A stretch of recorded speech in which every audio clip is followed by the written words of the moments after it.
Well, I think growing up in Zanzibar, which is in a way a concentrated cosmopolitan society. This series of presentation is part of the Awakening Project. And at that time, then I joined here. It was government Indian Junior. Go for it. أعوذ بالله من الشيطان اللعين الرجيم بسم الله الرحمن الرحيم. Welcome to learning from our history series of the Awakening Project of Khoja Shia Ishnashri Muslim Community. Awakening Project is a grassroots-led project that looks at challenges facing the community and how the foundational institutions of family, madrasa and member can be suitably equipped to overcome these challenges. In this series of presentations are conversations from various personalities of our community whose lives have touched many of us and shaped Khoja Shia Ishnashri Muslim community. Such conversations are of immense benefits to all in the community to understand our heritage as well as our community history. You will find more information on the challenges and solutions on the Awakening Project of Khoja Shia Ishnashri Muslim community website and various YouTube presentations.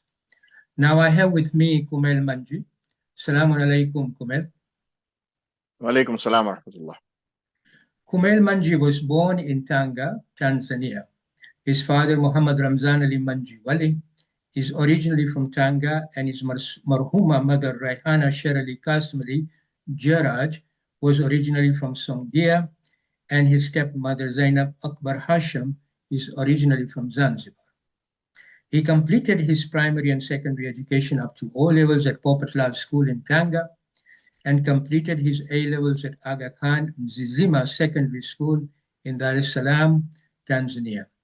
Subsequently, he obtained Bachelor of Engineering degree from Toronto Metropolitan University, Toronto, Canada, and Masters of Business Administration from Warwick Business School, University of Warwick in the United Kingdom. Upon qualifying till to date, he has varied and successful credential and experience as founder, co-founder, investor, and entrepreneur of varieties of enterprises, which are too numerous to list. Among some of the many of the enterprises that he is connected with, he is founder and director of Emerson Education Limited, based in Dar-es-Salaam, Tanzania, that caters to education needs of post-secondary students. He is also co-founder and non-executive director of Renzo Blinds Limited, that manufactures window blinds in Tanzania. He is also investor in Iman Finance Limited and Dolson Interiors Limited. Both these companies are in Dar-es-Salaam, Tanzania.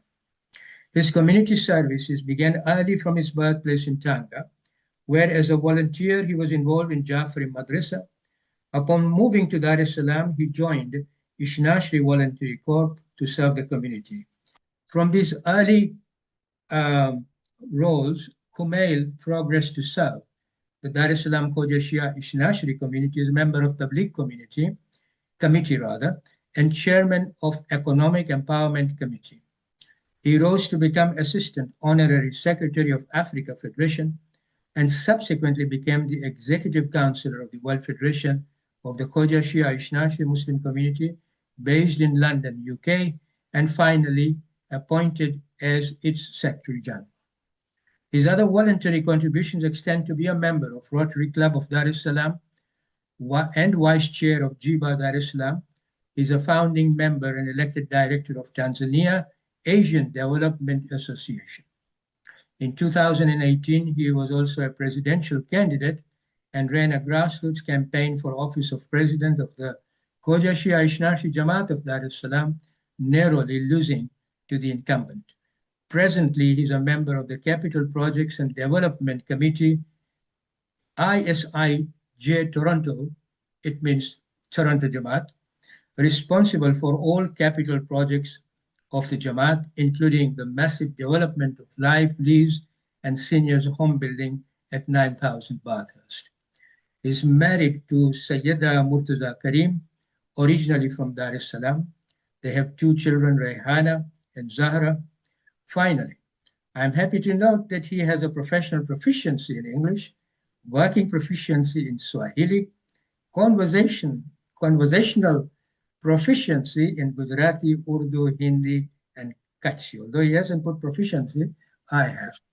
Welcome, Kumail. Thank you, Sibtain. How do you, looking at your CV and community work, and of course, I have observed your work as well.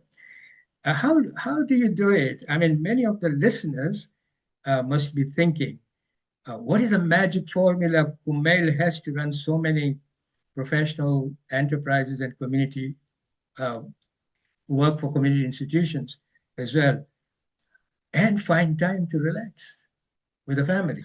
What is the formula? So first, thank you for having me for the interview, Sibtain. It's truly an honor. So there is no, I don't think there's any real magic formula. I always believe that the one thing that every person has equal to every other person in the world is 24 hours. You can be the wealthiest person on earth, you can be the poorest, you can be the most successful, you can be the laziest. The one thing that everybody has is 24 hours in a day. So it's no magic formula. It's basically so one thing that I always tell people who engage with me, that I tend to move away from the statement that I'm very busy, I don't have time. The formula is to make time, to actually carve out space. If a person has got 1-2 hours at the end of the day to watch TV, then when certain work comes up that you're passionate about, you carve time out from that kind of activity. So there's no magic formula. It's basically making sure that you make time for things that matter. Well, basically what you're saying is you're prioritizing your life in that sense. What is important matters to you. So in the light of that, can you share with us, how does your day begin and how does it end? Give us some sense of how you organize your daily activities. If it's not personal, by the way. No, absolutely. So for those listeners who know me, I moved, I migrated to Toronto in 2021. So I've been around for just under 4 years now in Toronto, a city by the way which I love. I think it's a wonderful place to be in. So alhamdulillah for that.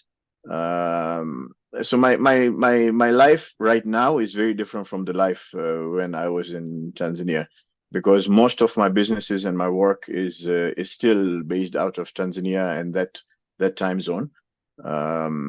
So it was a very different experience. But at the current moment, especially given the time difference between Tanzania and Dar-es-Salaam, what it has allowed me to do is actually move away from the day-to-day of the businesses, because by the time I wake up in Canada, it is late afternoon in Tanzania. So some may think, oh, you've lost your work day, but in my case, it's work in the opposite direction. Because of the way I planned all my investments and all the work that I was involved in, it is allowing me to not focus on the day-to-day, and the team and the management and the partners on the ground actually manage all of that day-to-day, and I can focus on the big issues. So whether it's financial planning, whether it's product development, whether it's strategic decisions. So generally in Canada, the way my day starts is obviously in the morning I check out if there are any particular issues that concern me from the businesses that I'm involved in, deal with those, and then start working on the bigger picture issues throughout the day. And I'm also a very active investor in the securities market, so that takes up some part of my day. Yeah. Okay. That's interesting. When I was reading your CV, I found it interesting that you have an engineering degree. I mean, I was going to ask you why engineering, but anyway, this is your primary qualification. But has this type of qualification assisted you in any way? Because the reason I ask you is, having looked at your CV, you're a multitask personality. I mean, so many enterprises, like you are a founder, director, and lecturer at Emerson, is it Renzo Blinds, isn't it? Renzo Yeah. Blinds. Then you are investor. You're a founder and director of Mosaic Global Limited, which has got, I mean, it's a family. You sort of satisfy the needs of the high net worth families. Very interesting there. You're also head of investments of family-owned group of companies in UAE, Tanzania, Mozambique, and Rwanda. I like that, responsible for exploring new frontiers. You know, this requires a personality who's multitasked. It appears to me that apart from prioritizing your time, you are also multitasked. Am I right in my assumption? Yes, I do believe so. Multi-skill. That's what I meant. Well, if you say so.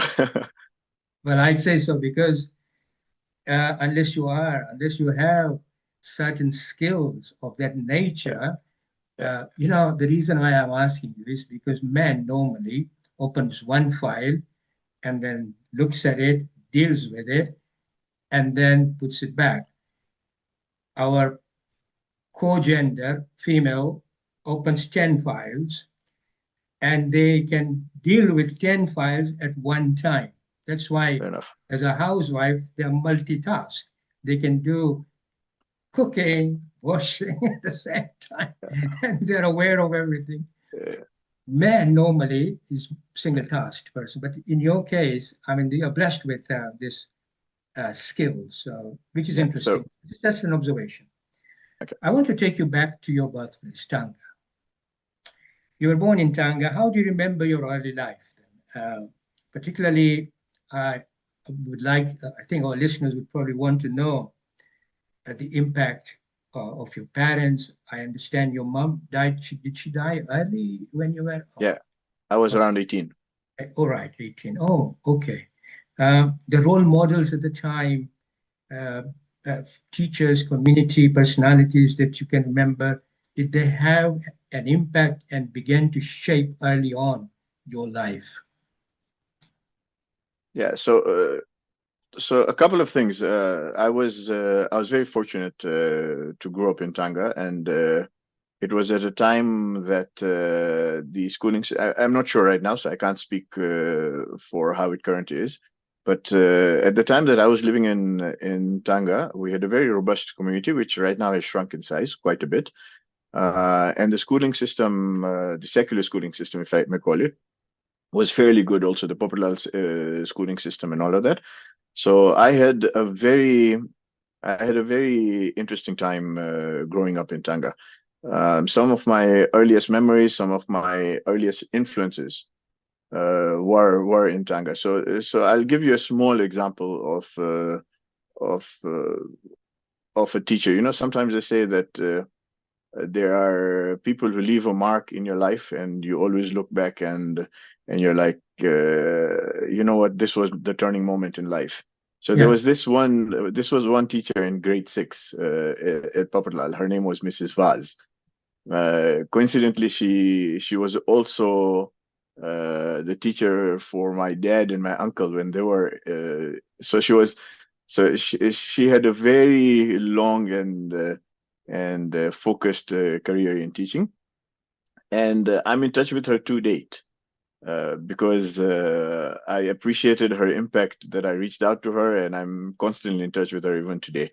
So small things like from when I was young, I used to be very driven and very confident, if you may call it. And small things like she actually brought me down back to earth so many times. I still remember there was once a math test, a very small example, which just gives you perspective. I had a math test, and she comes to me after the math test and asks, Kumail, how was it? I said, oh, you know what? I killed it. I'm going to get a 90 plus or something like that, whatever it was. And she told me, you sure? Come talk to me after. And she probably doesn't remember this incident itself, but so after that, I actually ended up with a 70 or mid 60s or something. And she meets me after and says, Kumail, one lesson for life. be confident, don't be overconfident. Small things that bring you back down on earth, and so small things like this. And that time, the madrasa system in Tanga was very robust, and when you're in a smaller community, you have a higher chance of getting more involved in the activities, because it's a smaller circle, so you have bigger roles to play, more activities to get involved in. So yeah, in that way, I was very fortunate, and we truly had an amazing madrasa system in Tanga. So what about mom and dad? Mom passed away at age 18. I'm sure.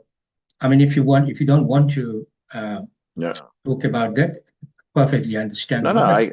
Mom must have played a huge role in your life, and dad at the time, bringing up to 18. So how did they shape you, parents? So alhamdulillah, again, I've been very blessed with a wonderful set of parents, mom and dad. And mom was the kind of person who was very family based, who did not. So one of the things I remember mom being very firm about is do not get involved in other people's businesses, and let not other people interfere in yours. Okay, so those early values that taught me that do the best you can for other people, but don't try to meddle into things that really do not concern you. Small values like that. Dad, on the other hand, I would actually refer to him as the person who allowed me to be the independent person that I am today. So to give you a small example, when I was very young, I've always been a very inquisitive fellow when it comes to faith. And I remember at the age of, again, I think it was 10 or 11 or something, the same teacher, Mrs. Vaz, okay, she gave me a Bible for my birthday, and she told me, what, Kumail, you should read through this. She's a very devout Christian. And I started reading it, and there were certain very interesting things in it. So I came to my dad, and my dad always encouraged me. I still remember once when we went to Umrah, he got me the summarized version at the age 12, 13, summarized version of Sahih Bukhari. You see, which at that age, not many people are interested in, or not something that a parent would encourage, but my dad did. So I still remember going back to him with tons of questions, multiples of questions, and he would tell me that, look, Kumail, and till today, my dad lectures in Dar-es-Salaam. He recites Majlis and all that. Yeah, so he actually tells me that, Kumail, look, I do Majlis, I share what I know, but I may not know quite a bit. So if you actually come up with truth that I do not know, I will accept it with you. See, so that kind of approach coming from a father actually allows you to think beyond what you have been generally attuned to thinking, or the path that you usually led down. Yeah, so really searching for the truth is something that you now have ingrained within yourself. Yeah, correct. And it's not only that, it's actually being encouraged by your parents to do that. Sure. There are two very different things. Yes, two different. Yeah. Yes, absolutely right. Kumail, you moved to Dar-es-Salaam now. The family moved to Dar-es-Salaam, or you moved to Dar-es-Salaam yourself? So when my mom passed away in 2000, then I moved to Aga Khan Zima, myself first, followed by my brother and sister, and finally by my dad a couple of years later. So it was a gradual move. I was the first person to leave Tanga. Basically, if I remember rightly, during my days, because I studied at, it used to be called Aga Khan Secondary School. I don't know whether it's the same one, the name changed to Zima. Is that correct? Yes, correct. It's the same one. It's near Cylinder Bridge on that road, yeah? No. The road goes to Cylinder Bridge. No, the Aga Khan Zima, so unless they moved from there, I do not know from your time, but where they're currently based is in Upanga, opposite Vijayana Towers. Okay, the international school is just behind it? No. No, okay. No, I think you must be talking about International School of Tanganyika, IST.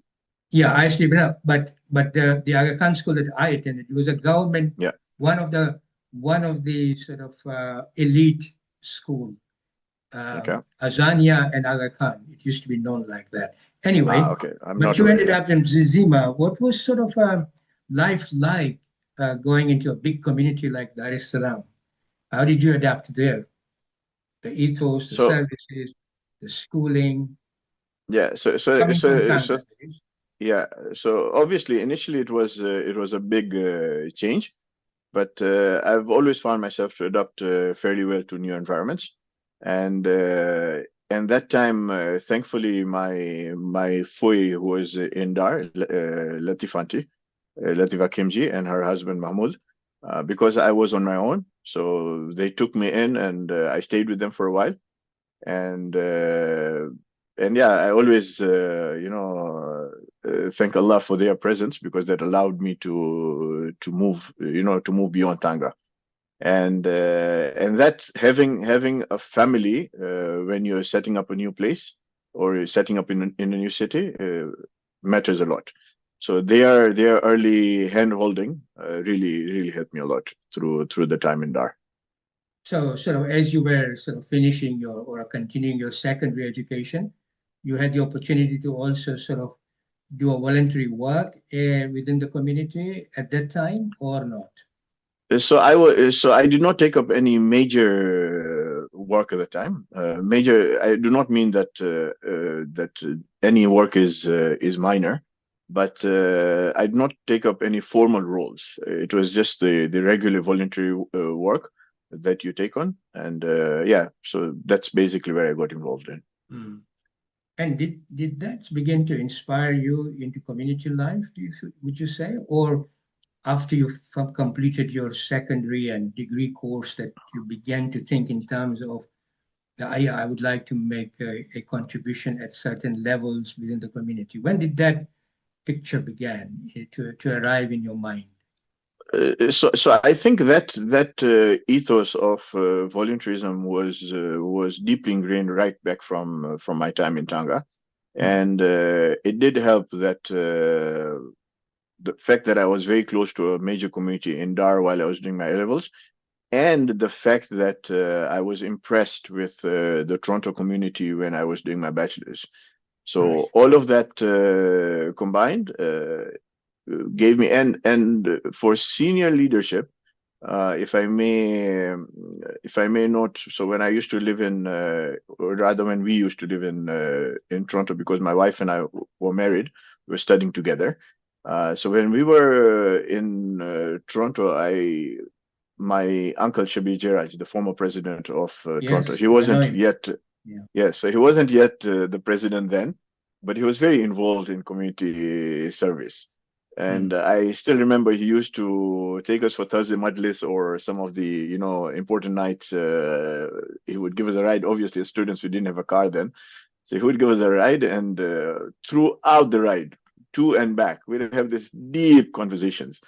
And those kind of, conversations and those kind of insightful talks usually set the stage for you taking on greater roles later on in life.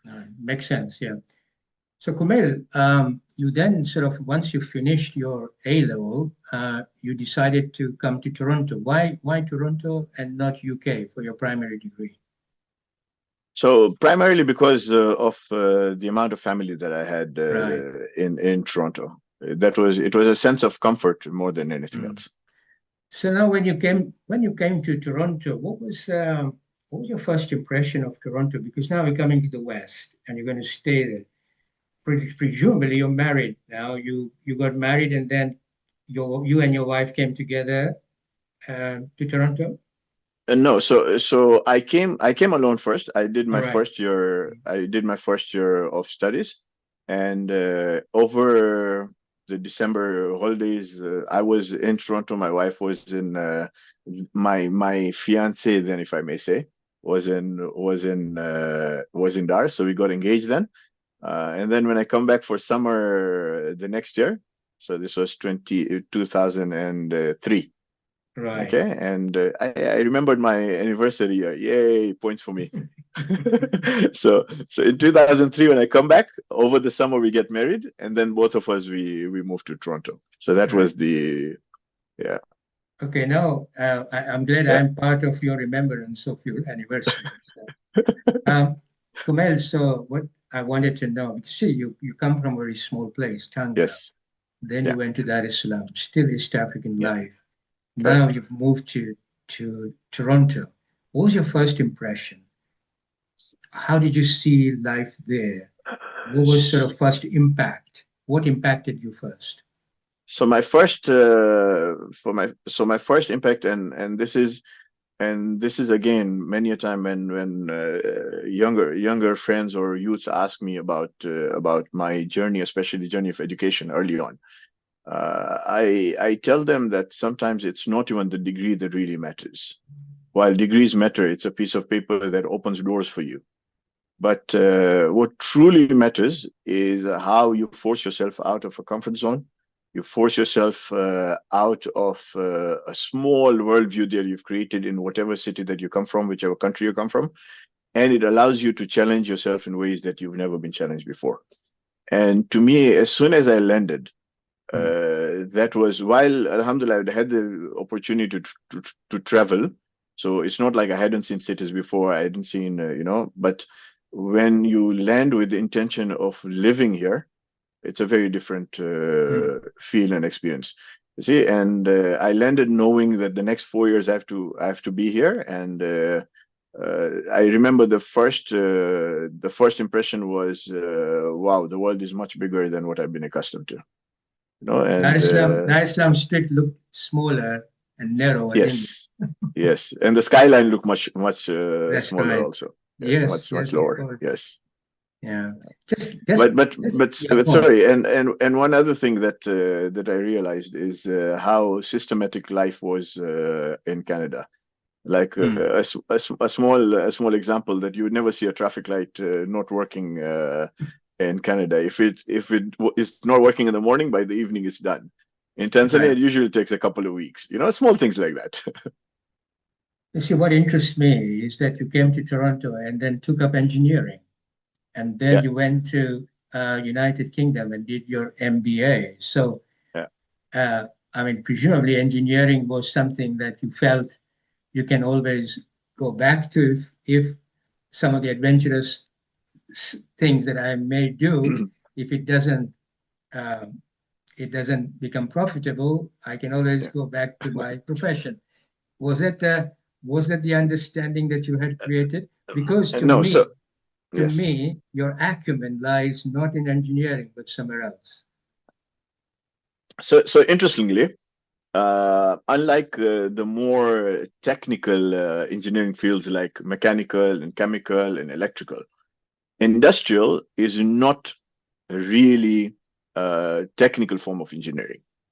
So I sometimes call it operations engineering, or I call it business engineering.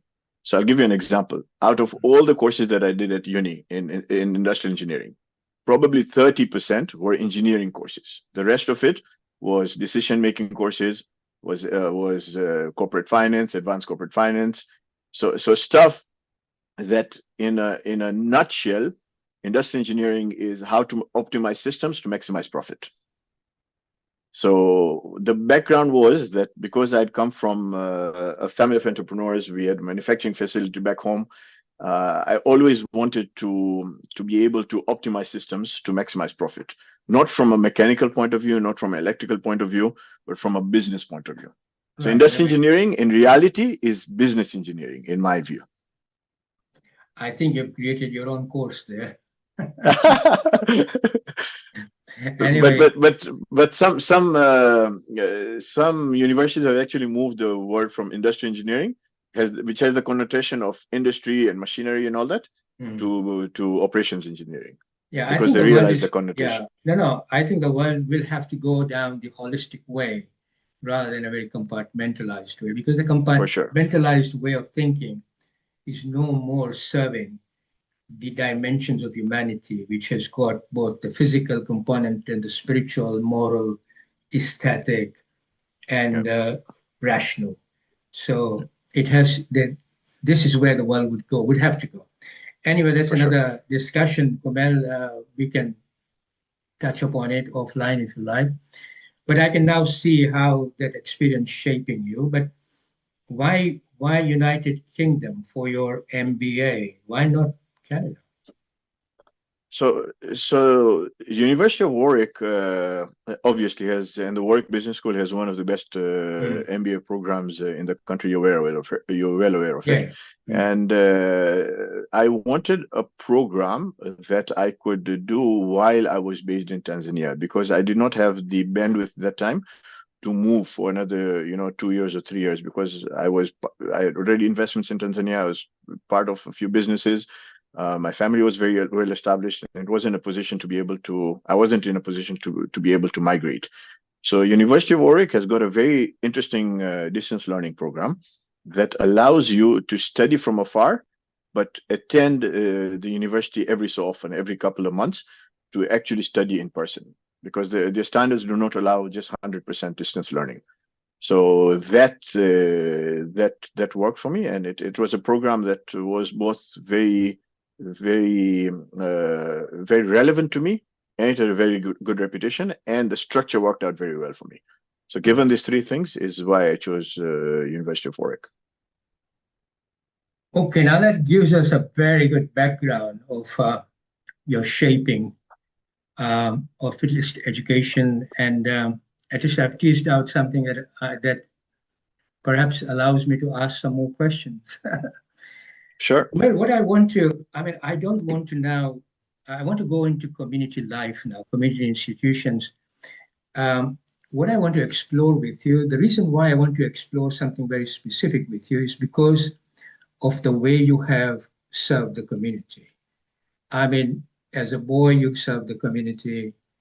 Then you started to serve in the Jamaat, at the Jamaat level, in the Tabligh field, in the economic field, and then became the Assistant Secretary General of Africa Federation.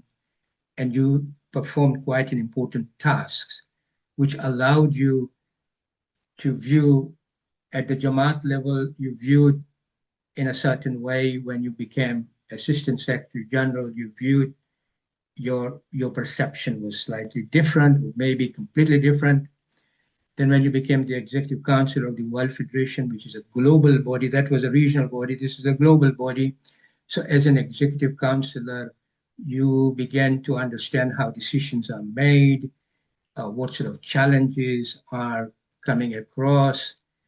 Not only that, but then you were made or appointed Secretary General, which obviously is a very special position in our institution, because he has to both satisfy the office bearers in one and the Executive Council. You're in the middle in many, you have the ear, 1 year there and 1 year there, and you have to carve out a position which hopefully allows, at a space really, allows the community to move forward. Now, because you have gone through and you have these experiences, I don't want to sort of go into details of it. What I want to do is ask you questions at 3 levels. One is the certain questions on community institutions, because I think this is a chance to talk about it. The other one is obviously religion. So how are we practicing and all that, and what are the challenges and all that sort of thing. So is that okay with you? Kumail? Sure. Okay.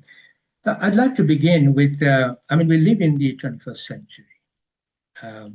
When I started the Secretary Generalship, it was sort of ending the 20th century and beginning of 21st century.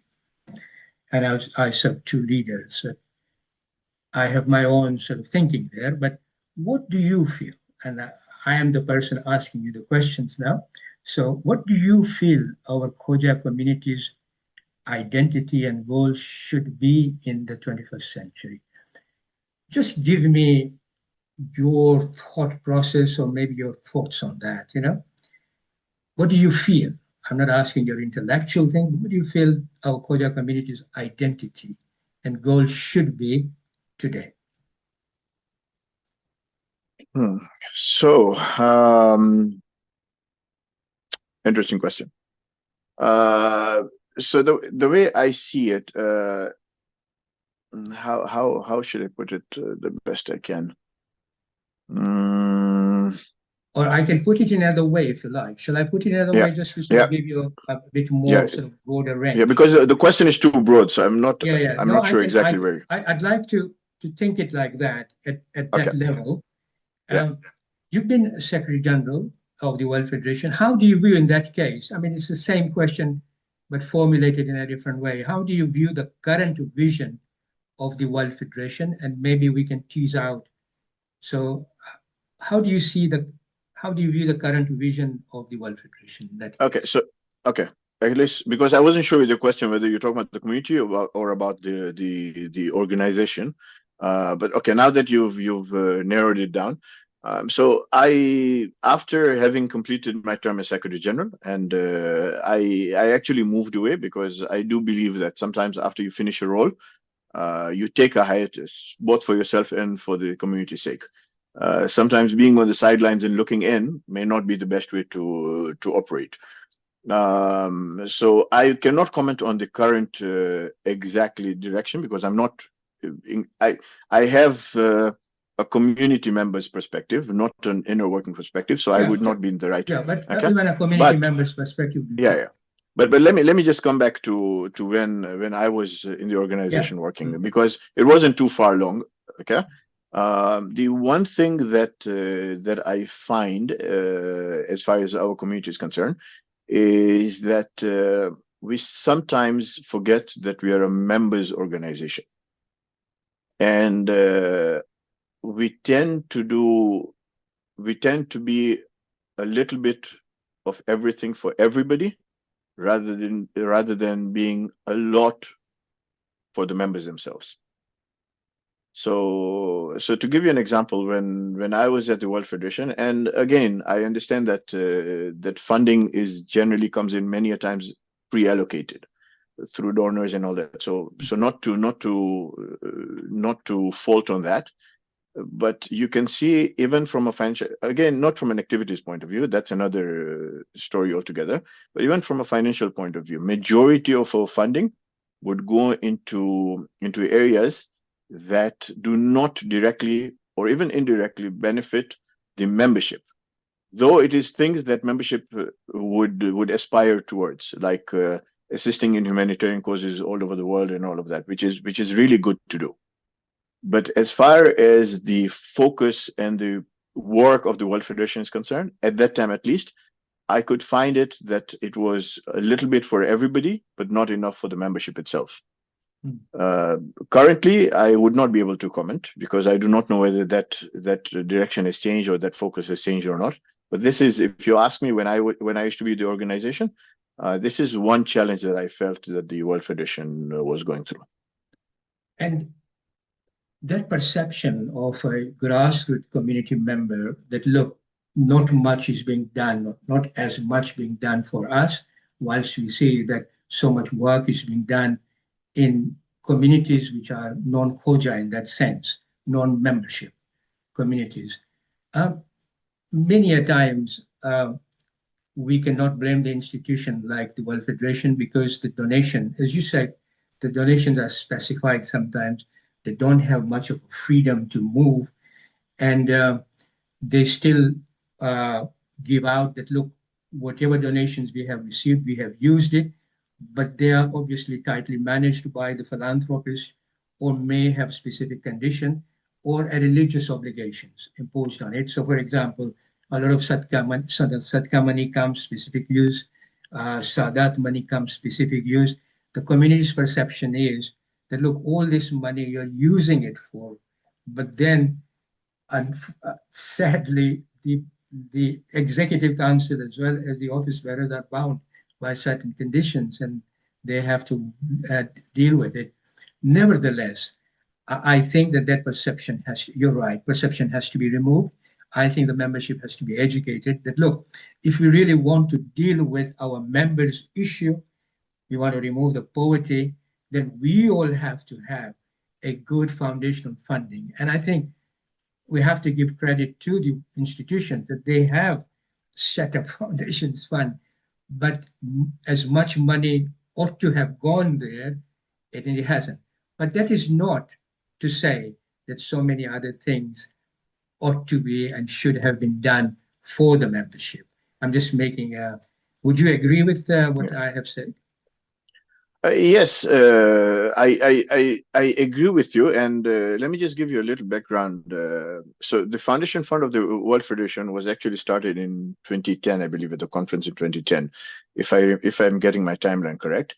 And so I was one of the sponsoring counselors then, or delegates, if it was a conference, for this particular resolution, because when I recently come into the organization then, and when I looked at the financials, and I'm like, literally, I just looked around the room, the kind of people that were in the conference, and I'm like, so many people all over the world spending so much to get here, and the kind of numbers that we were looking at were minuscule, if I may use that word.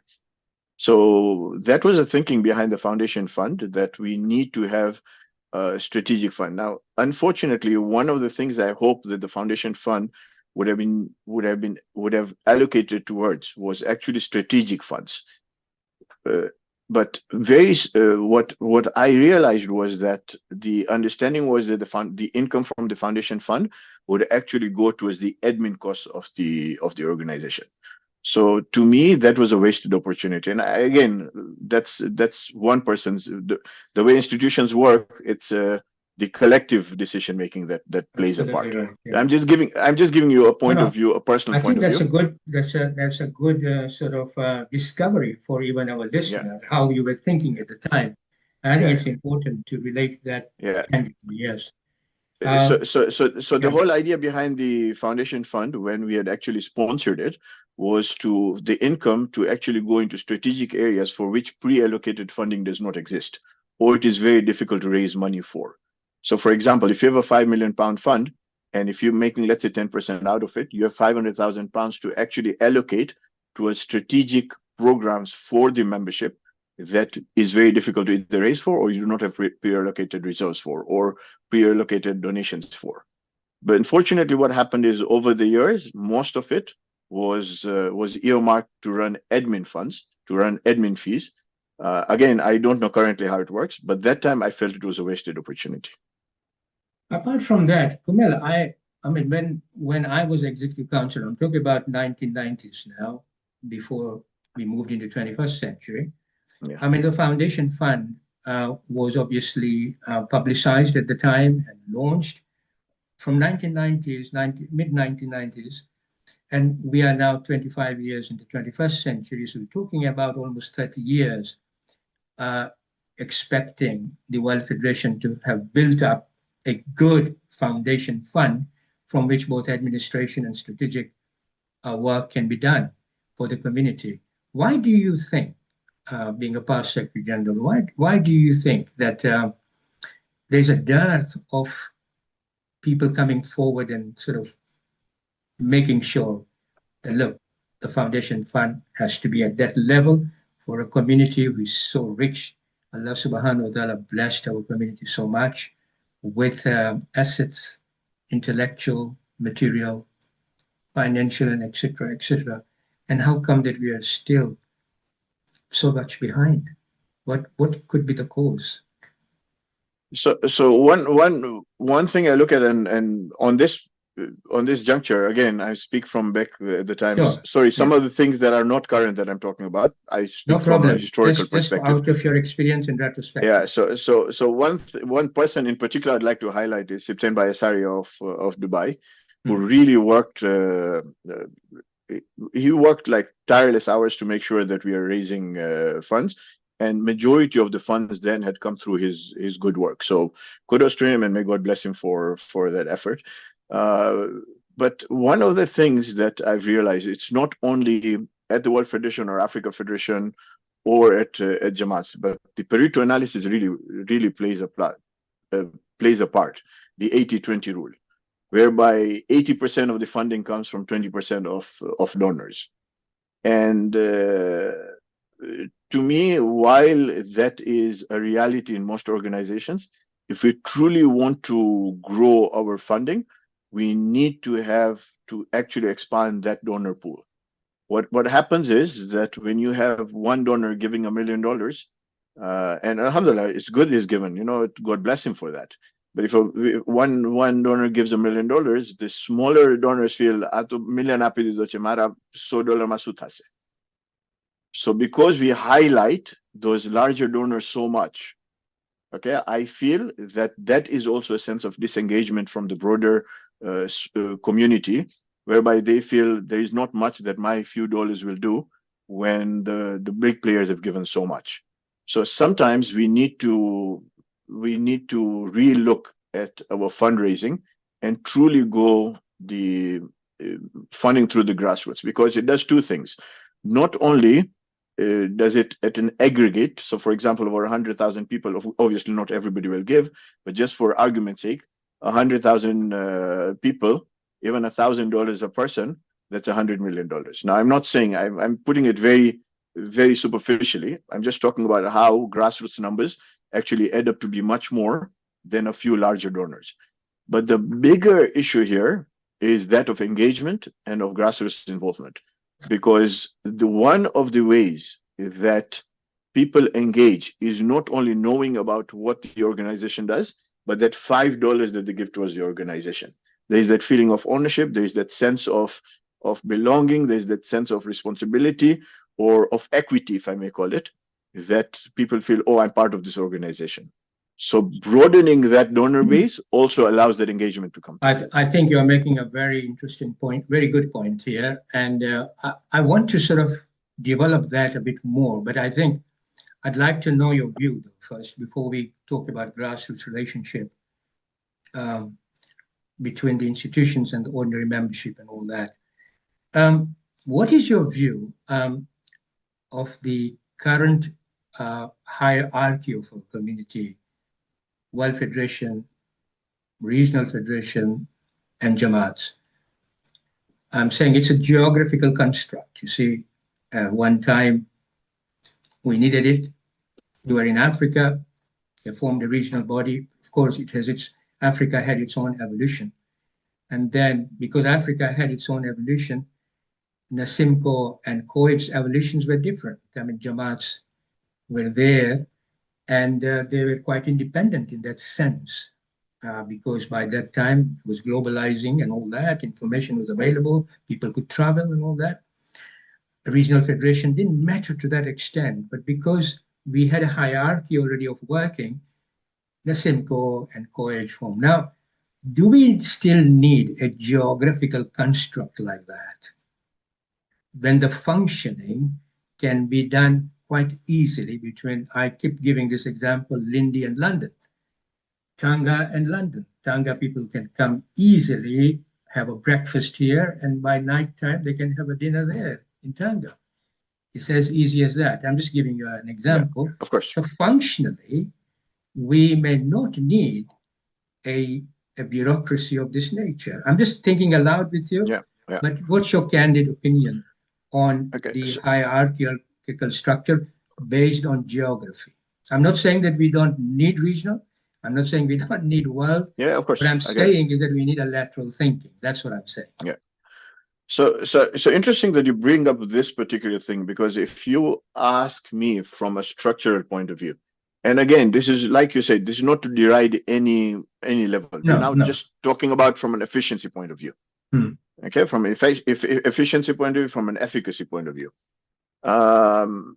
The challenge that I found as Secretary General, if you ask me, the biggest challenge from efficiency, from an efficacy point of view, was exactly this that you mentioned, the 3-tier structure that they have. And I'll run you through this and why it was so challenging.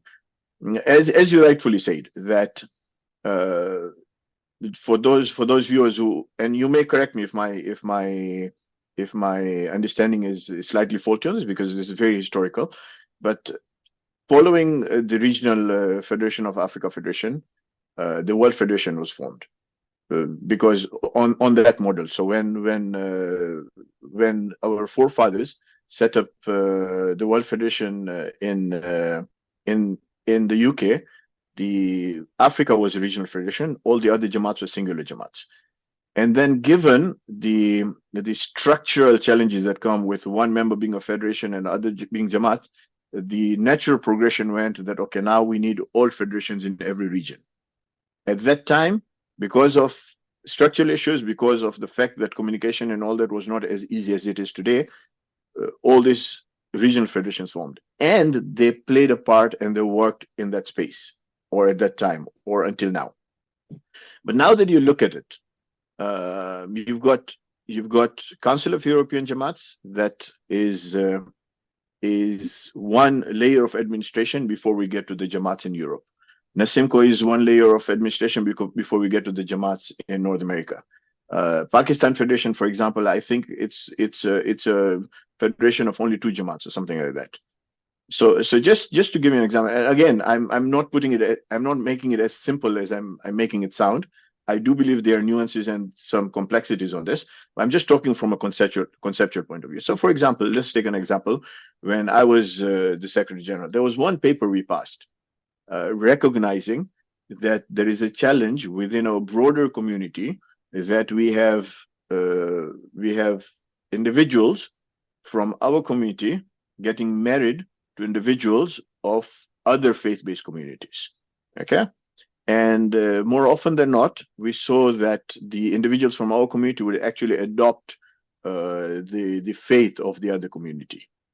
And we found this as a challenge. But when we went to the bottom of it, we realized there is also a challenge in how we operate. So I'll give you one example that nearly 20 or 25 years ago, when I used to be in Toronto, I attended a marriage seminar which Dr. Liaquat Takim was hosting in Toronto. And I remember one line from him, and I'm paraphrasing, I don't exactly remember how he said it, but the crux of it was this, that a father takes his daughter Fatima to university. And he tells him, you see that Mark and Matthew? You can talk to them, but you can't marry them. You see that Ali Muhammad? You can't talk to them, but you'll have to marry one of them. And just an example of one of the things that we realized, that if we need matrimony to be encouraged within our community, we need to open up avenues whereby, unlike before, where matchmaking was done by families, people are not exposed to each other as much.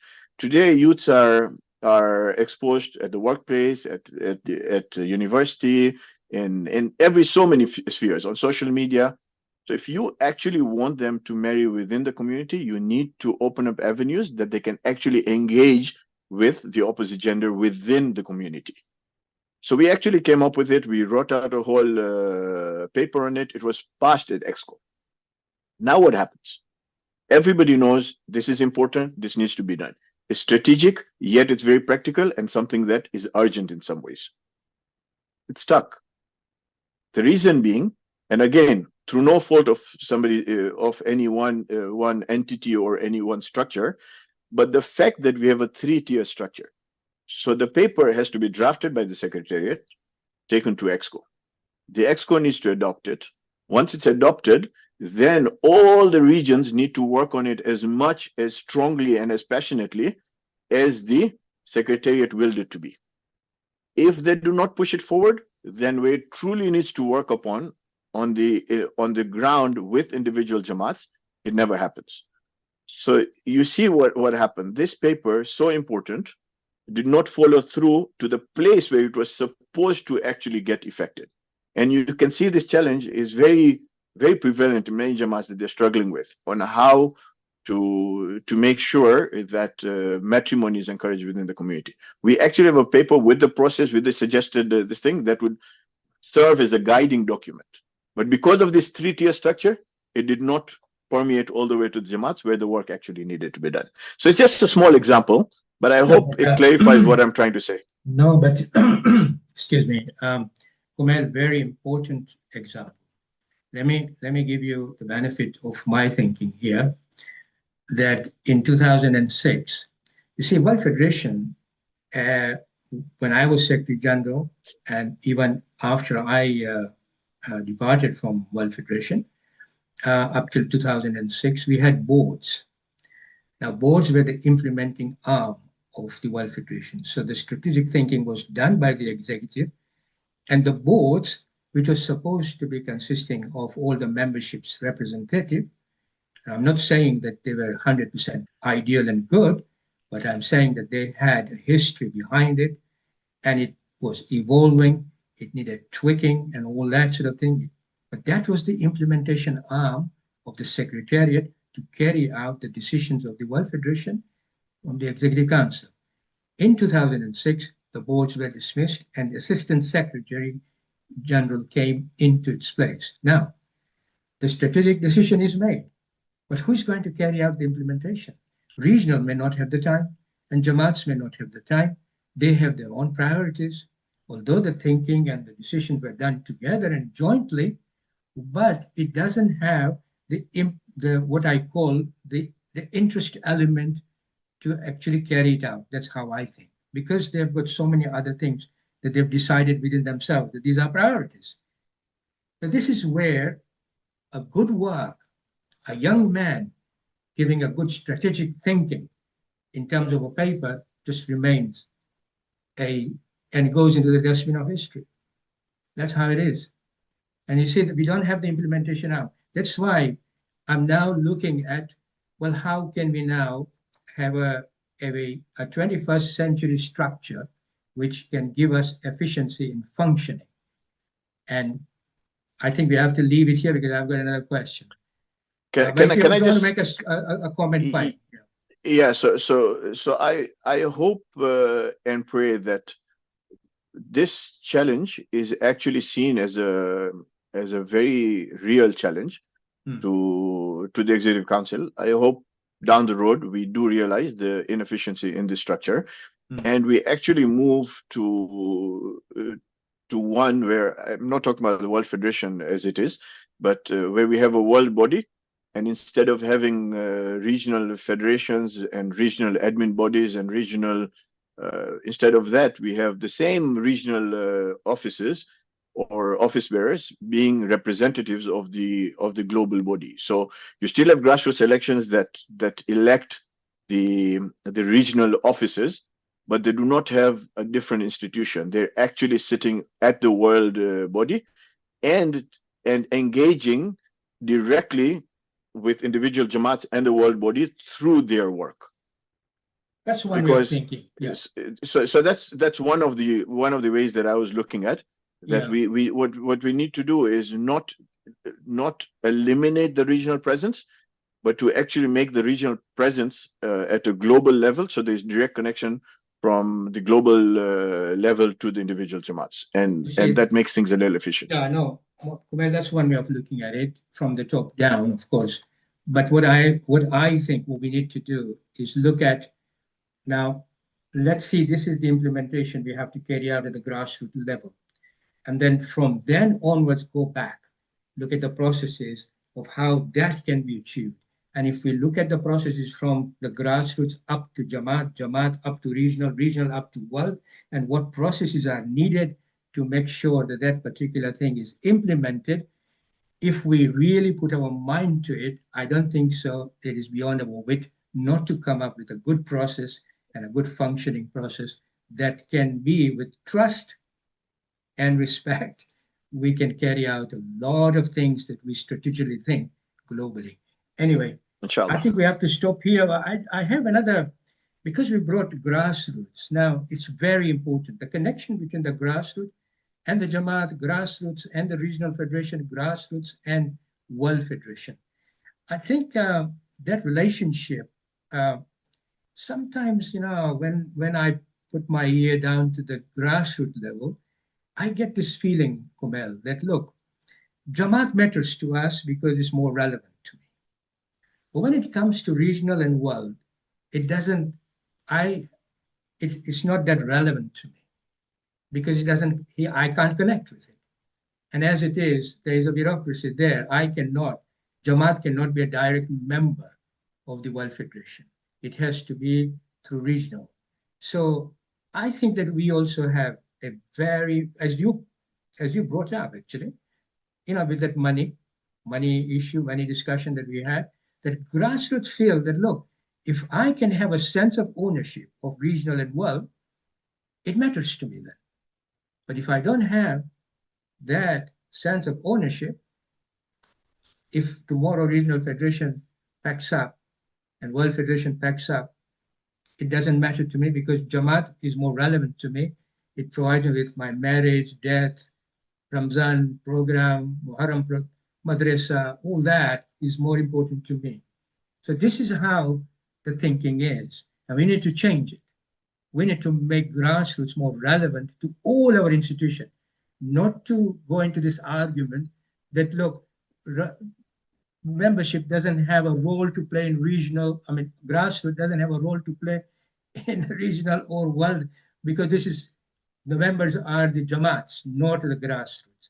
No, we have to change that concept and make grassroots more relevant to all our institutions.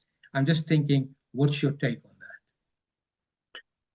that? So I'll tell you when is it that the engagement happens. Unfortunately, only at the time of elections. Yeah. Because that's the only time the grassroots truly comes to understand what the regions have done. So sometimes while it becomes very acrimonious, things like elections and all that, I always maintain that keeping the grassroots elections alive is a way to keeping our regional and world institutions, for lack of a better term, relatable. Because that's the only time that the grassroots truly start relating to the regional and the world bodies.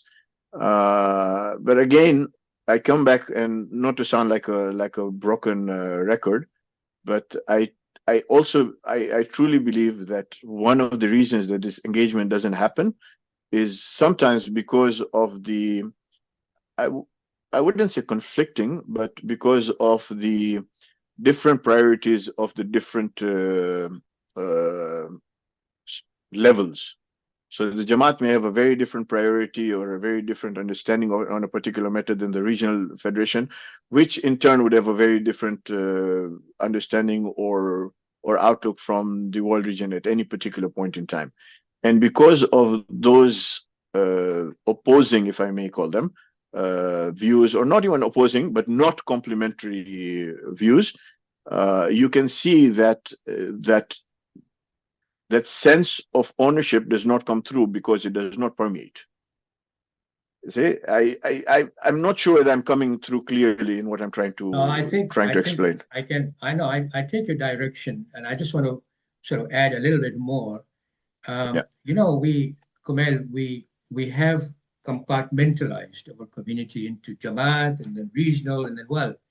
Really, we are one community, and I think that ethos of being one community, and we are working for one purpose, and these are just artificial things that just can help us here and there, but the main objective is we are one community, and we mustn't compartmentalize our mind, and that has to start with the grassroots. I think the grassroots has to have that emphasis, or not emphasis, I would say, that the thought process of not compartmentalization, but we're one. And so we're going to work together as one. And I think that when we come to that, a lot of those other issues will hopefully die away. But I think we need to seriously, all of us, the leadership, as well as the grassroots, have to work to save this small community for the next 160 to 200 years. Otherwise, might find ourselves that we will have Jamaats within a Jamaat, Anyway. So Sibtain, what you said is absolutely true, and I don't think anybody, whether leadership or grassroots, would disagree with your statement.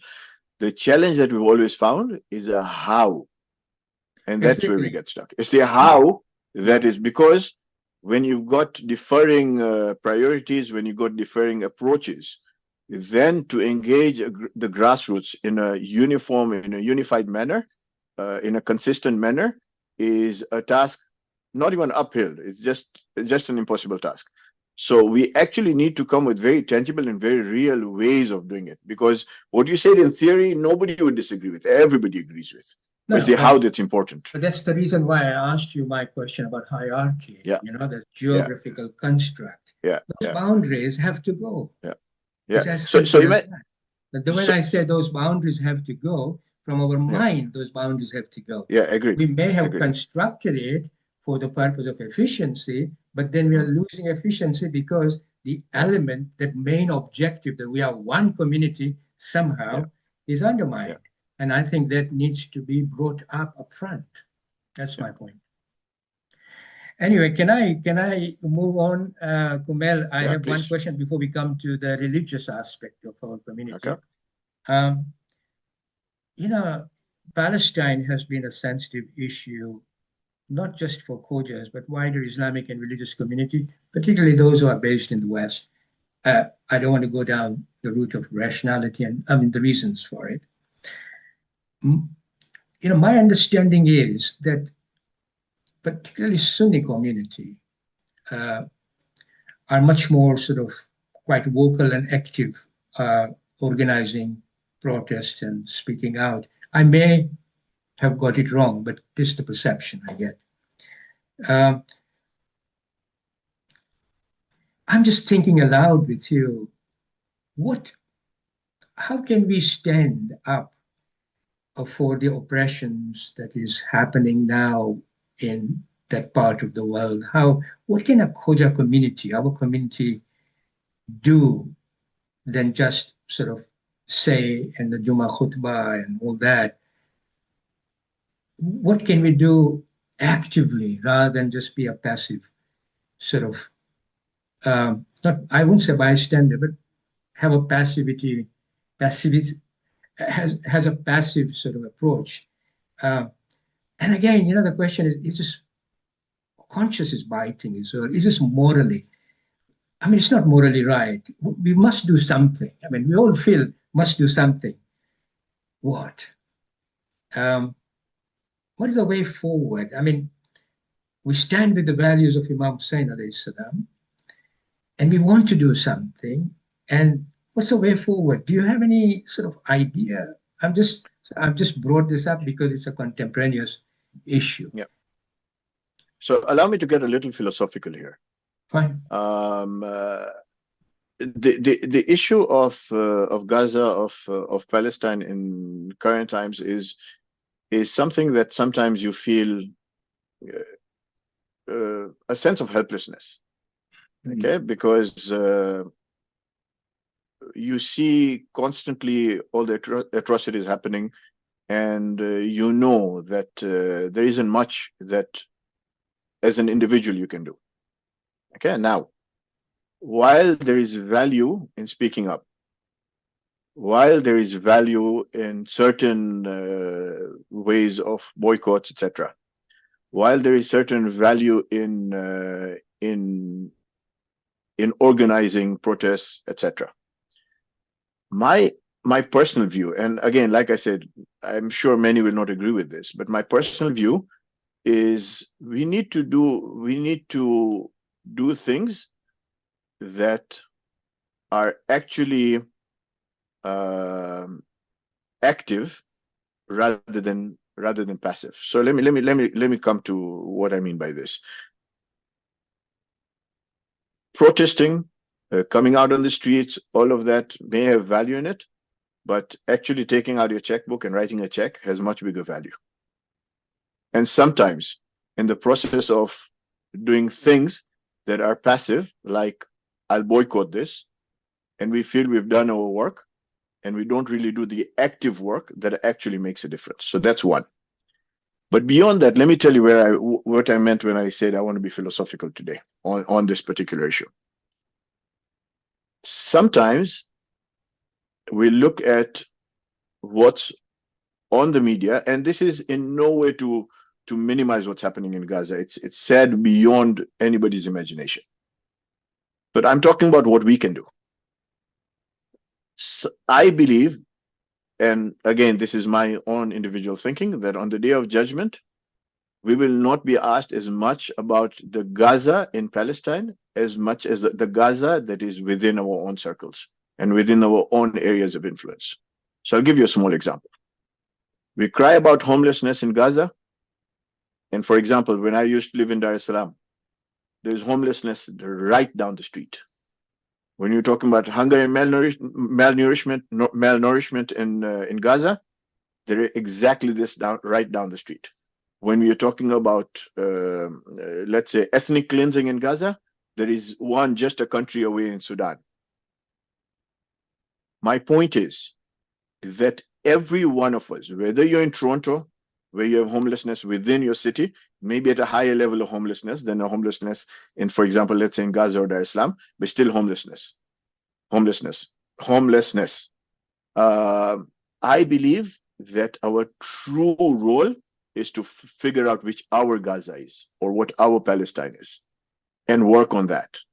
If we take the sadness and the despair that we feel towards this location that's so beyond us, let's look at what are we feeling despair about and look at our areas of influence and see where is it. If we are feeling despair because of the hunger there is a hunger around us. Work on that.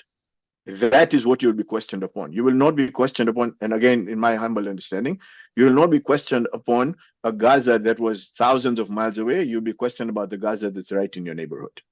And sometimes we forget that. We are focused on what the media carries. And again, the media is not even carrying enough. There's so much more that's happening. So not to minimize what's happening in Gaza, but to actively work, I believe we need to figure out the Gazas within our own neighborhoods and within our own areas of influence. If everybody worked on their own Gaza, then while we may not make a tangible difference in the actual Gaza, in an aggregate form, we actually make a bigger difference in the world. And that is what we are truly answerable for on the Day of Judgment. Now, I see where you're coming from, but here it's happening, in front of our eyes. The whole world is watching. We remain helpless because here it is that, look, we have got sumptuous food in front of us. Now, I understand that our neighbors and beyond that, we do make a contribution because we know that the money will go to them. By all means, I'll write a check. But when I write a check for Gaza, I know that that border is sealed. The money, food is just lying there. There is a helplessness there. And here, obviously, we feel helpless. But there's something we can do. There's something, in a Gujarati, aapne tipe sarovar bharai. So, small things, what we can do. If I go in front of my God, he says, you didn't even do this small thing, and I will have an answer. I understand that we all have our own Gaza, and of course we have to do. That becomes, there's hadith that neighbors are your priority. Absolutely, absolutely. But there's something so cruel happening in front of our eyes, and this is where the helplessness comes. And should we not organize our community and do something which everyone feels that we participate? Obviously, the World Federation has done, and the institutions are doing something. I'm just saying that by just giving the money, they feel that there's something more they want to do. So look, from a structural point of view, I'll have a different opinion because structurally, our organizations are all registered charities. So it is very difficult to run political advocacy from the institutions themselves. Given the current realities, political realities, etc., we need to focus on the humanitarian side. When it comes to the broader community, I agree that, how much ever we can do, we should do. But I would, if you ask me for more direct this thing, I wouldn't say wait, but I would hope that soon we are in a position where we can assist more directly and do that. But in the meantime, yes, organizing, etc., in whatever way we can, without doing it at a level that you actually compromise your own safety and security is definitely the way to go. Now, Kumail, I understand the charity laws and all that is there as far as political advocacy is concerned, but charity laws doesn't stop you. in making sure that you come out to assist the oppressed people. I mean, this is the reason. Absolutely, the humanitarian side for sure. Rational, yeah.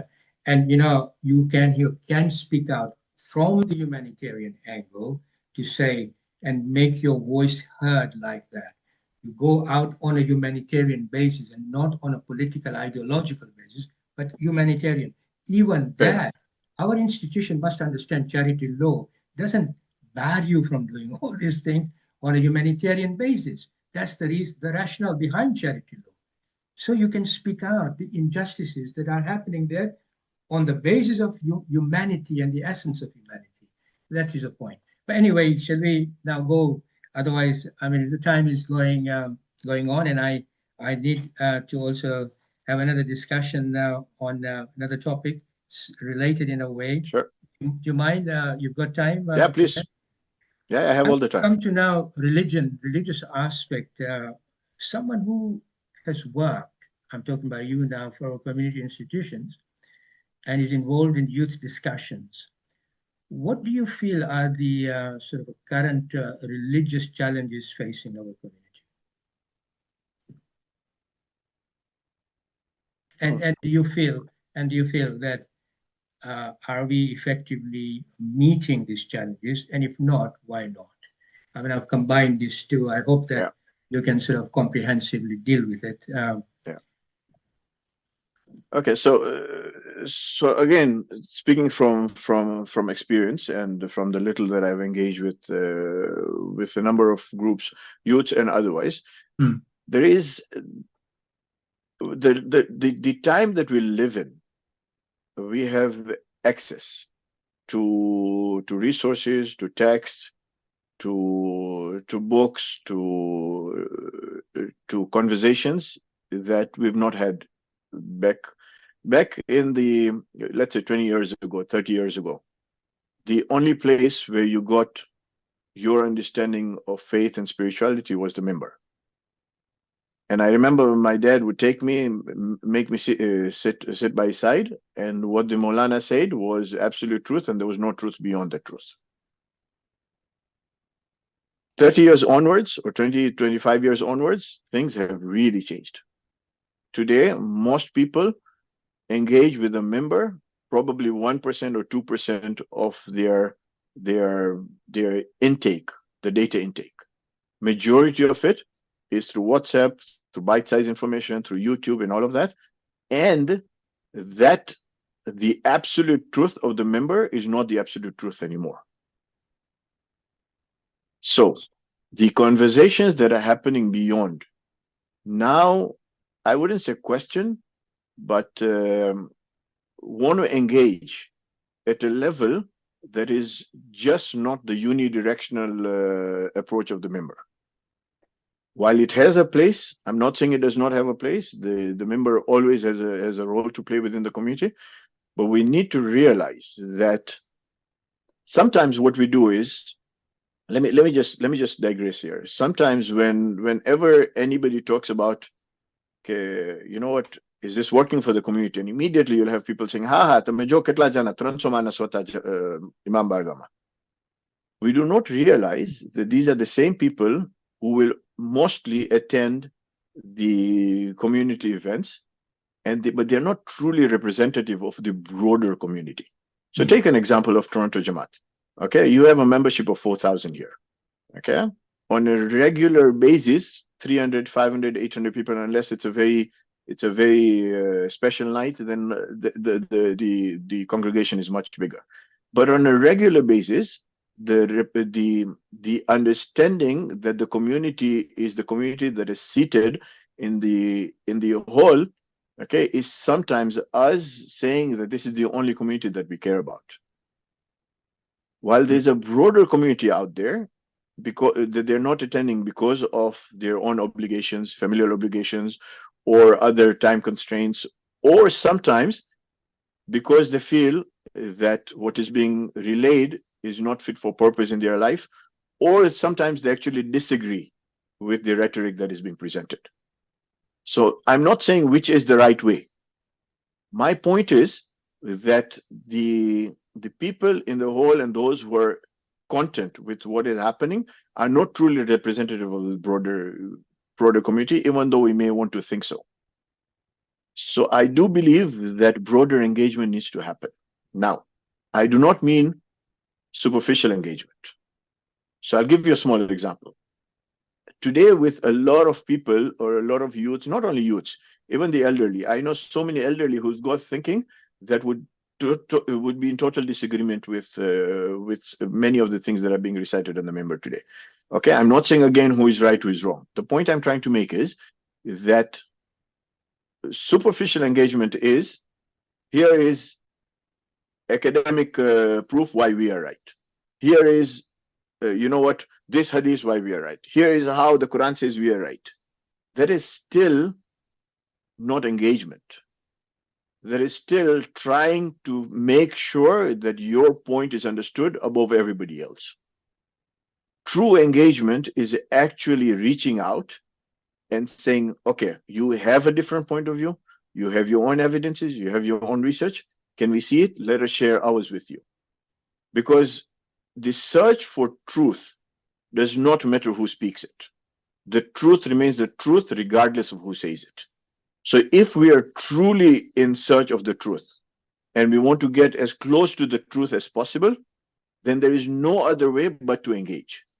Because that's the only way to figure out whether in a way that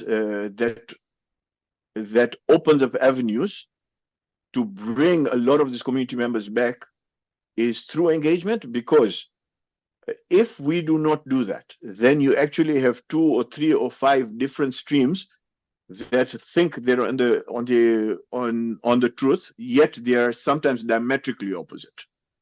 So true engagement needs to start. As of now, there is some engagement that started, but I do feel it is superficial engagement, where it is still, here are academic answers or proofs why we are right, rather than, can we see where you come from? But to add a finer point to it, as soon as you bring out a discussion of this, you have this whole question about, okay, let's debate between the different viewpoints. To me, that's the absolute worst way to go about it. Because the fundamental objective of a debate is to prove the other one wrong. As soon as we go down that path, this is not a search for truth. It is basically a search for supremacy. We need to engage, not to debate. We need to discuss. We need to sit together, just share what we know. And through that, let the truth come out, rather than to prove that we are right and you're wrong. You think that our institutions have the capacity, or rather the forums? I understand, I mean, World Federation has made ICARE. Do you think that that is something which can give the engagement that you're talking about? Okay, so Is ICARE, is it ICARE? Yeah, it's ICARE. It's ICARE. It's ICARE, yeah. Okay, so because so the basis for that is to bring the scholars and all that together to engage. But is it? What's your view? Okay, so personally, I love the idea of ICARE. I love the vision of ICARE when you read through what they've been set up for. And the one fear that I have, I hope it never comes to pass, is that ICARE is not an independent research institution, but it's a glorified tabligh institution. Okay, and I hope that fear doesn't come to pass. The one thing that I was very impressed with was a couple of months ago, there was a conference in Toronto, and the 2 main areas of focus was AI and challenges and how do we position ourselves with it, and biomedics and ethics, biomedical ethics, and discussions around that.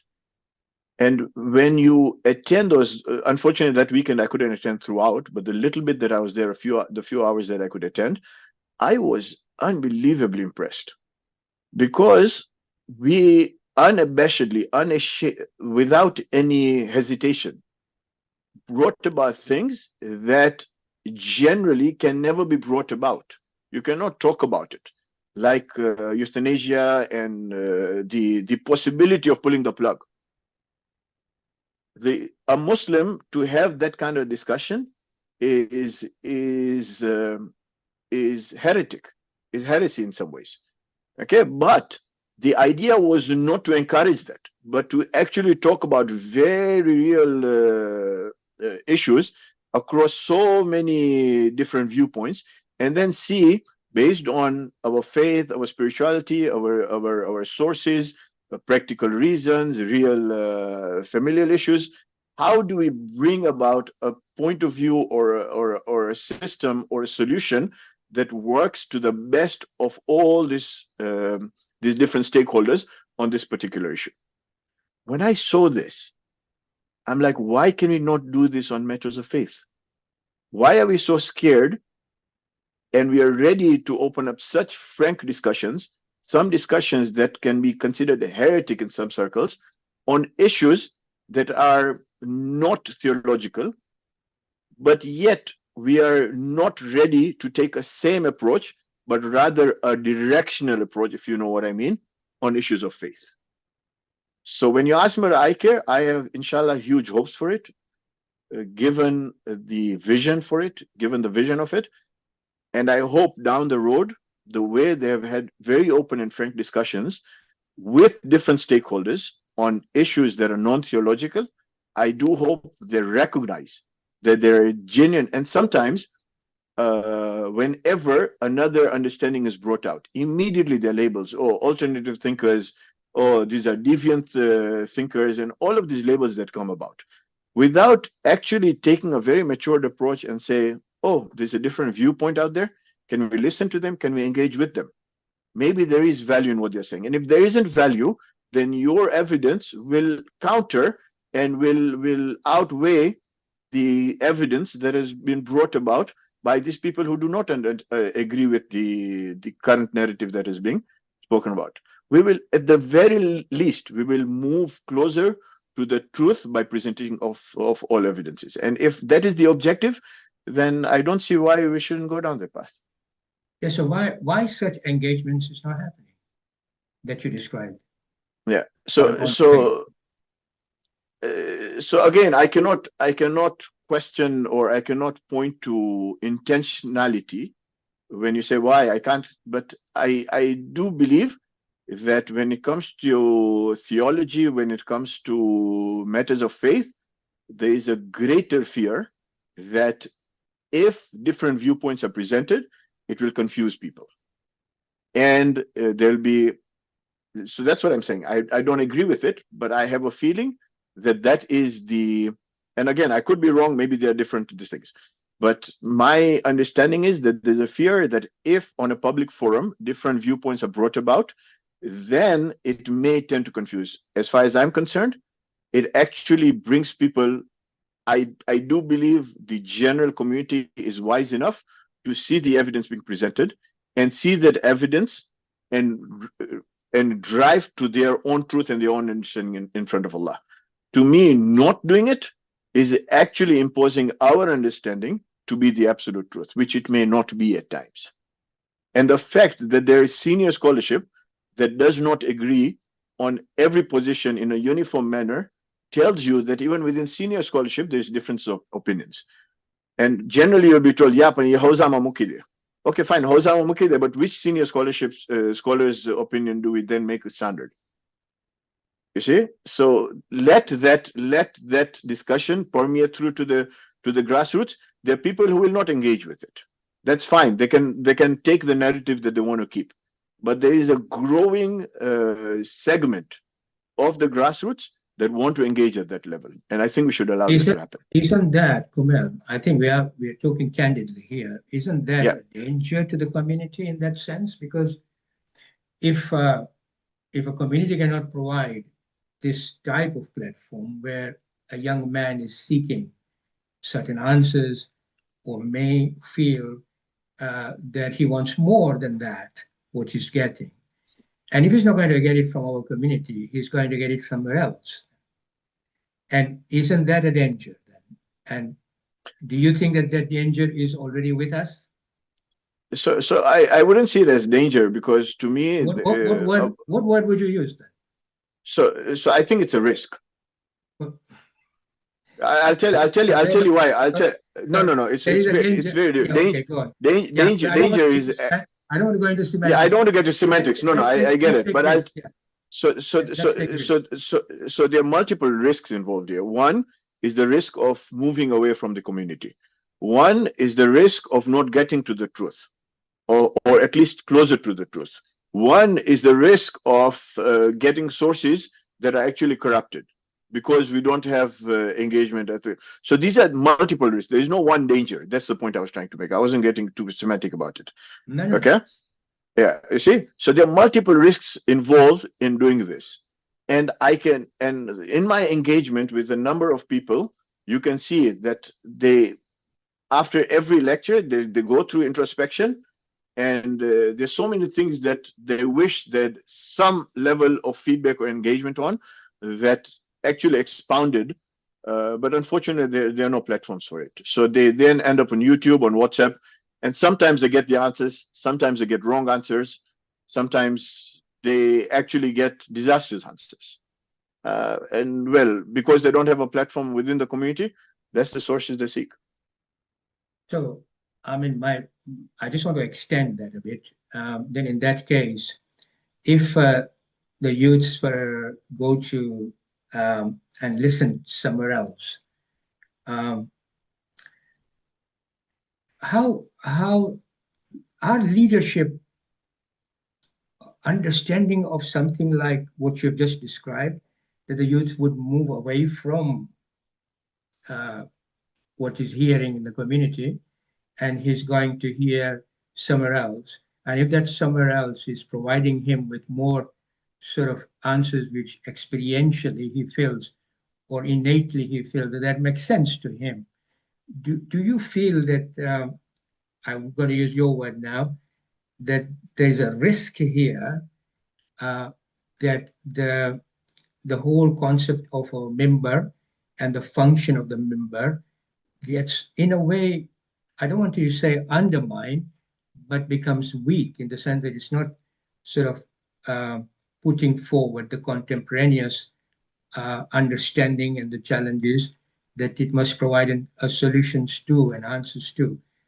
I mean, in Dar-es-Salaam, for example, we have, I think that there is an issue there, and that issue is now becoming quite open.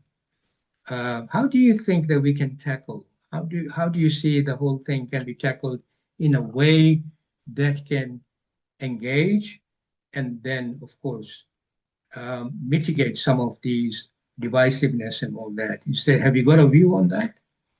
So allow me to get philosophical again. I believe. I think today you feel very philosophical. Very philosophical. I believe the prophetic member, okay, is not the structure that we look at. While that was the structure that the prophet used, I am a strong believer that if the prophet were to come in today's time, he would use the most effective channel of communicating with his audience and his community in the most effective manner. At that time, given the low level of technology, of access and all of that, the best form of reaching out to the audience that was sitting on you was an elevated position that allowed your voice to carry through to the audience that was listening to you. So when you talk about the member, to me, it is the function more than the form that truly matters. And if we do recognize that it is the function and not the form that matters, then our fear should go away. Because I don't think that there is a fear. I don't think that there is a fear of a member. I think that what is happening is that if a member is not performing, or the scholar is not performing, then the audiences may not be satisfied with what they are listening to. And that allows them to seek somewhere else.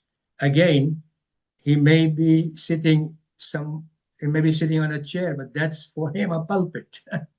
Maybe a chair, but a pulpit. Yeah. But this is the essence of it. Yeah. So the point. My point is, Kumail, is that Yeah. how can we, if a young man is, say, in a small community like Dar-es-Salaam, when I say small community, I mean relatively speaking, Yeah. of 8,000, 9,000, the youths from a number of youths disengage from the community and engages somewhere else. How can we bring an ethos of engagement is such that we can build a consensus or a way of moving forward in a mature way?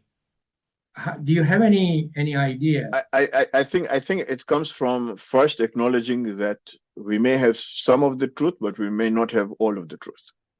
Until we first recognize that, okay, we will not be able to start engaging.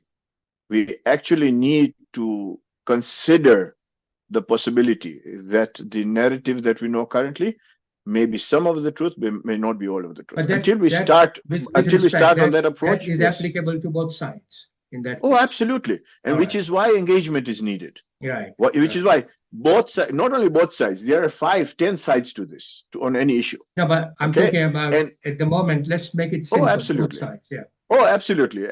Every side needs to acknowledge that they have some part of the truth, but not absolute truth. And the only way to get close to that absolute truth is for all sides to engage.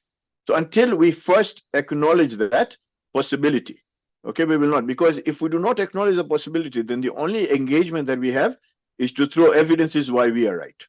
Every side will just throw evidences why he or she is right or why they are right, without having actual engagement rather than superficial engagement.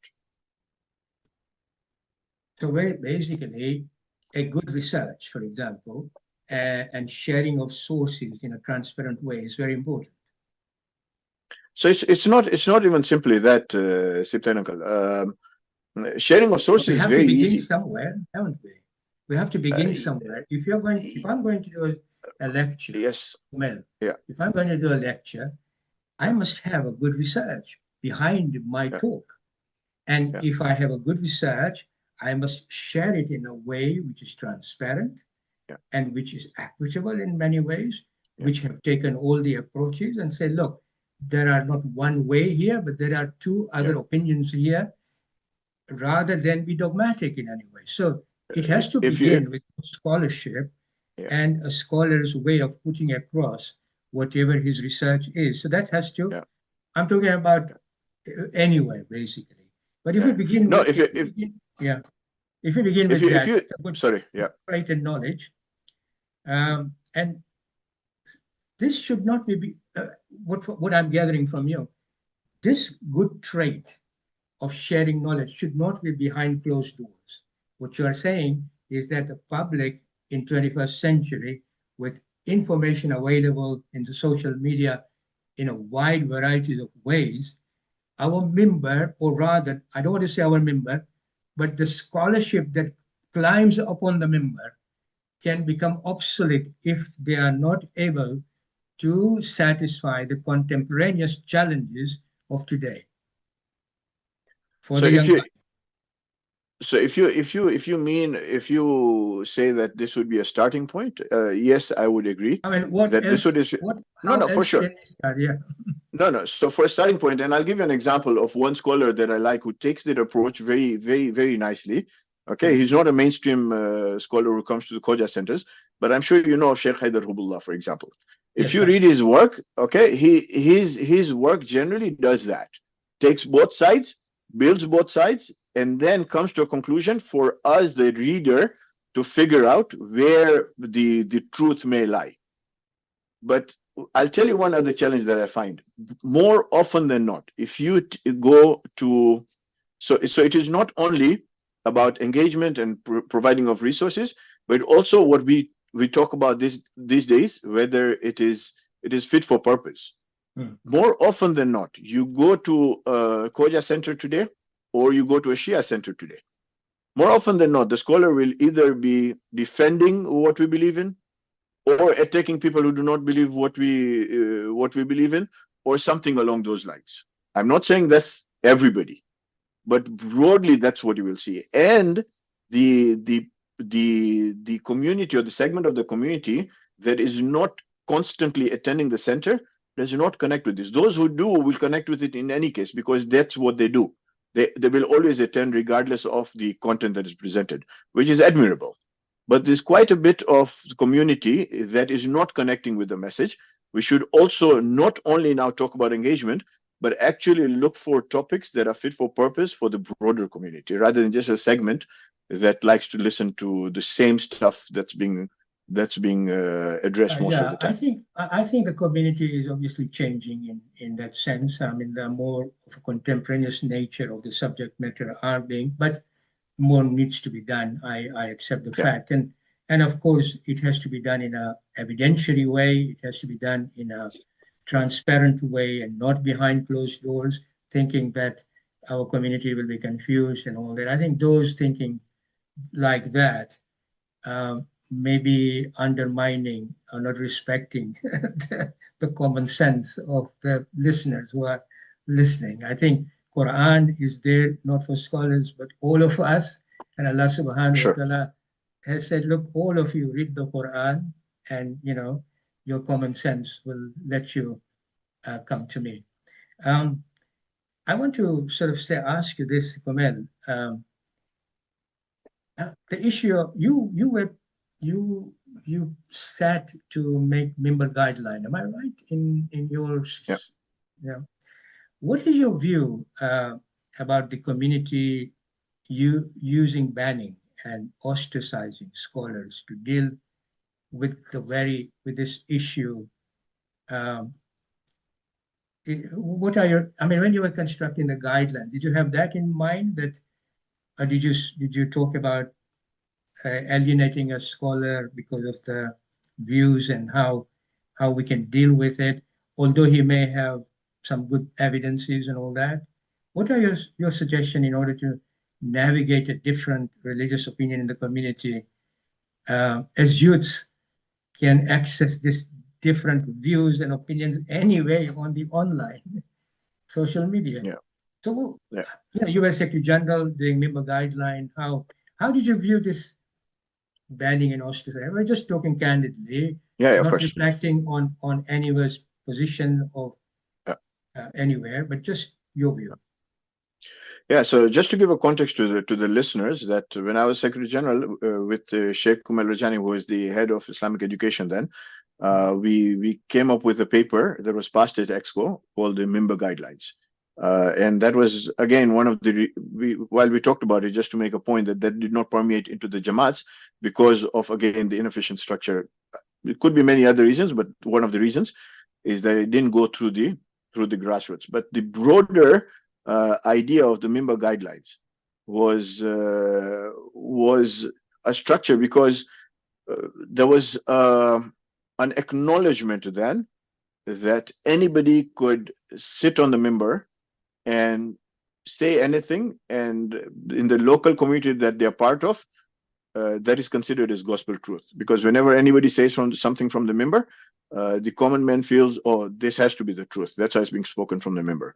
So realizing the challenges, the challenges that there are a number of viewpoints that may not be in agreement with the broader narrative and all that member guidelines was to ensure that the people or the persons occupying the prophetic member should be ones who actually add value to the community based on truth and research.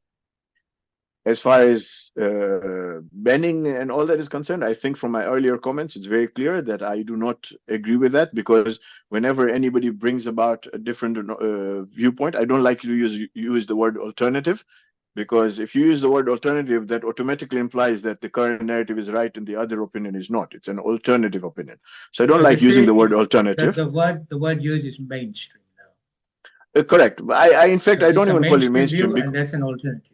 Yeah. So I tell you, again, not to put too fine a point to it, but I don't use the word mainstream, because today's mainstream is very different from the mainstream 4 centuries ago, okay, or closer to the time of the Imam on certain issues. So I actually like calling it the current narrative versus a different narrative. Because when you talk about mainstream, this is implying that this is actually what is supposed to be mainstream, and then the alternative view. Sorry, it's a small difference, but I try to hang on to it. That's fine. Okay. That's fine. Yeah. Okay.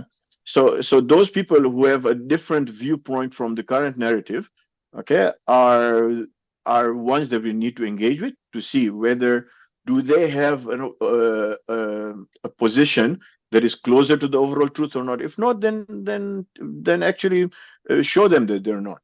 But by banning them or ostracizing them, I don't believe it actually plays to anybody's benefit. So when you were constructing the guidelines, you did have processes within the guidelines to make sure that the decision makers who make decisions based on the guidelines are fair and justifiable and all that? So it's been around a decade now. It's been a while since I saw the document also. But yes, I do believe there was processes involved. So the process not that detailed, because it was more of a strategic paper than an operational paper. But it did lay out certain structural issues that we could employ. Yeah, because if the processes or the operation is not correctly done, then the whole idea of being fair and fair to the scholars and all that will become another issue then, won't it? Absolutely. Yeah. So finally, Kumail, how did you find the conversation? Oh, I think it was nice. It was fun. Fun is the easiest way I could. It's good to engage at a very candid level. Yeah, thank you. Now, finally, thank you very much, Kumail, for sharing your life journey and your candid thoughts. Thank you for the opportunity. Not at all, on the functioning of our community institution. Look, Awakening Project Forum is for candid discussions of this nature. So whenever we can, we should. I'm sure these will be reflective considerations for all our listeners with their thoughts. And with these thoughts, we bid farewell to our listener, Kumail, till next time. May Allah subhanahu wa ta'ala bless you all. Ameen and Khuda Hafiz. Thank you very much. Thank you very much, Kumail. Yeah, fi aman Allah. Khuda Hafiz. Thanks.